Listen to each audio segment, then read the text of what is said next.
कुनरी शिया उलमा कौंसिल की मरकजी क़यादत की सानह पेशावर पर 3 रोज़ा सोग की अपील पर कुनरी के मरकजी इमाम बरगाह अल हुसैनी से कारकुनान ने शिया उलमा कौंसिल के ज़िलाई सदर सैयद अख्तर काज़मी, सीनियर नायब सदर जुल्फ़िकार रिंद, नायब सदर अब्बास अली शाह, तालका कुनरी के नायब सदर असद अली काज़मी, राजा असद अली, मौलवी मकसूद रजा समूह और प्रेस सेक्रेटरी उल्फत हुसैन हैदरी, असगरिया स्टूडेंट ऑर्गेनाइजेशन के नजीब अली की क़यादत में एक एहतजाजी रैली निकाली गई। रैली शहर के मुख्तलिफ रास्तों से होती हुई नेशनल प्रेस क्लब कुनरी पहुंची, जहां शुरा ने शदीद एहतजाज किया। उन्होंने हुसैनियत जिंदाबाद और यजीदियत मुर्दाबाद के नारे लगाए। STP और मुत्तहिदा कौमी मूवमेंट ने भी शिया उलमा कौंसिल से इजहार यकजहती के लिए रैली से खिताब करते हुए मुकर्ररीन ने पेशावर के किस्सा ख्वानी बाजार के इलाके ऊंचा रिसालदार की जामे मस्जिद में नमाज जुमा के दौरान खुदकुश धमाके और फायरिंग की शदीद अल्फाज में मजम्मत की।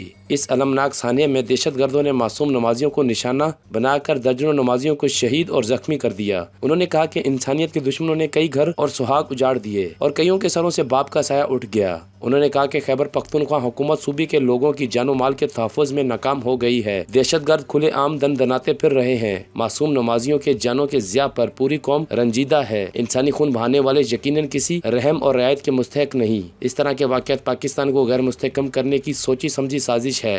इस मौका पर दुआ की गई कि अल्लाह ताला शोहदा के दर्जात बुलंद करे, जख्मियों को सेहत कामला और इनके लवाकिन को सब्र और जमील अता करे। उन्होंने मुतालबा किया कि दहशत गर्दी में मुलव्वस अनासर को गिरफ्तार करके करारे वाक़े सजा दी जाए।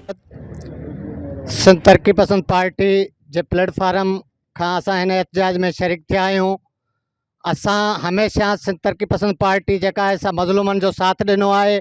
असां मज़लूमनि जे हर दुख सुख में गॾु आहियूं ऐं असां जुमेवारे ॾींहुं पेशावर में जेको शिया जी मस्जिद ते हिकु यज़ीदियती हमिलो कयो वियो, उन हमले जी सख़्तु लफ़्ज़नि में मज़म्मत कंदे हुकूमत खां इहो मुतालबो था करियूं त तव्हां जेका दहशतगर्दनि खे खुली छूट ॾिनी आहे, तव्हां जेके दहशतगर्द आज़ादु कया आहिनि, तव्हां जिन दहशतगर्दनि खे रिलीफ ॾिनो आहे, तव्हां जिन दहशतगर्दनि खे पेरोल ते आज़ादु कयो आहे, उहे ई साॻी क्रिमिनल माण्हू, उहे साॻी ॾोहारी माण्हू अॼु मस्जिदनि में बम ब्लास्ट कनि पिया।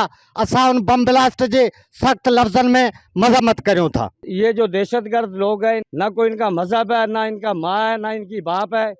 ये बेज़मीर लोग हैं जो मस्जिदों पे अटैक करते हैं, मुल्क की जो बुनियादें हैं उनको खोखला करने की कोशिश करते हैं। मैं यहाँ पे MQ पाकिस्तान की तरफ से एहतजाज में शरीक हूँ। शिया बिरादरी जो है वो हमारे भाई हैं, वो हमारे साथ हैं, हर कदम हम भी इनके साथ हैं। मैं इमरान खान से मुतालबा करता हूँ कि इन लोगों को जब तक तुम कैफर किरदार तक नहीं पहुँचाओगे तो इस मुल्क की सलामती को भी ख़तरा हो जाएगा। साना पेशावर में 60 खां वधीक नमाज़ी शहीद कया विया आहिनि। असां हुकूमत पाकिस्तान सां इहो मुतालबो करियूं था त इन दहशत गर्दनि खे फिलफौर गिरफ़्तार करे इन्हनि खे करार वाक़े सज़ा ॾिनी वञे ऐं असां ख़ासि तौर ते आर्मी चीफ जनाब कमर जावेद बाजवा साहब खे बि पुरज़ोर अपील करियूं था त इन्हनि खे फिलफौर गिरफ़्तार कयो वञे। त शियाई हमेशह हुसैनियत यज़ीद जो मुक़ाबिलो कयो आहे। हीउ जेको इंसानियत जो क़त्ल थियो आहे, 50 खां 60 जानियूं बेगुनाह जेको जुमे जे ॾींहुं उन्हनि जो रतु वहायो वियो आहे पेशावर में, असां इन जी पुरज़ोर लफ़्ज़नि में मज़म्मत करियूं था। असगरिया ऑर्गेनाइजेशन पाकिस्तान ज़िले उमरकोट जे तरफ़ां ऐं सभिनी तंज़ीमनि सां गॾु असां ही पुरज़ोर मज़म्मत ऐं पुरज़ोर लफ़्ज़नि में मज़म्मत करियूं था। जेके इंसान जा क़ातिल आहिनि, जेके यज़ीद आहिनि, जेको मज़लूमनि सां ज़ालिम ज़ुल्म कनि पिया, त असां इन सॼे वाक़े जी सख़्तु लफ़्ज़नि में मज़म्मत कंदे वक़्त जे हाकिमनि हुक्मराननि इन्हनि खां मुतालबो करियूं था त इन वाक़े जो फ़ौरन नोटिस वरितो वञे ऐं इंसाननि जूं जानियूं बचायूं वञनि। इहो वक़्त जे हाकिमनि जी अवलीन ज़िम्मेवारी आहे।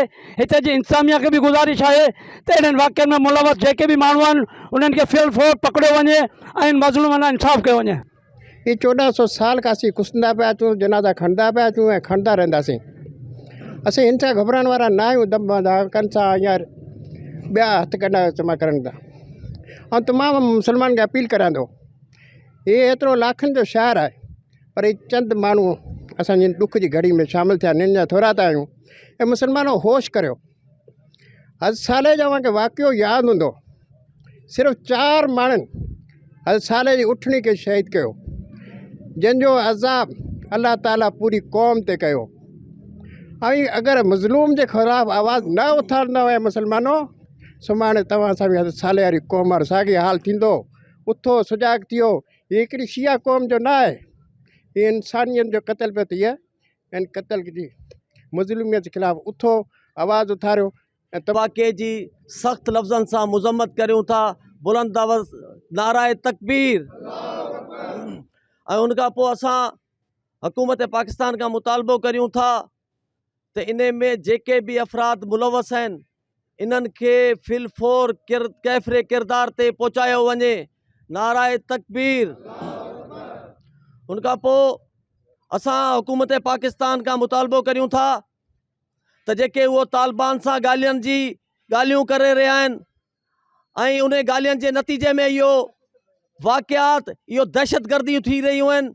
असां हुकूमत पाकिस्तान खां मुतालबो करियूं था त इहो तालिबान खां इहो मुज़ाकरात फिलफोर बंदि कया वञनि।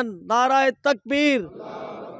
इहो ई सवाल था कयूं दुनिया वारनि खां त भई आख़िर हिन मुल्क में शीयनि खे ई छो थो क़त्ल कयो वञे ऐं शीयनि जे जेको आहे सो मजलिसुनि में धमाका छो था थियनि, शीयनि जे जेको आहे सो मस्जिदुनि में धमाका छो था थियनि।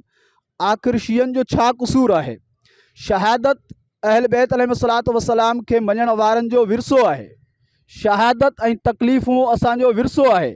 छो इन जे लाइ त ही मस्जिद में धमाको करे साबित था कनि त असां उन जा मुरीद आहियूं जेको शहीद महराब हुयो।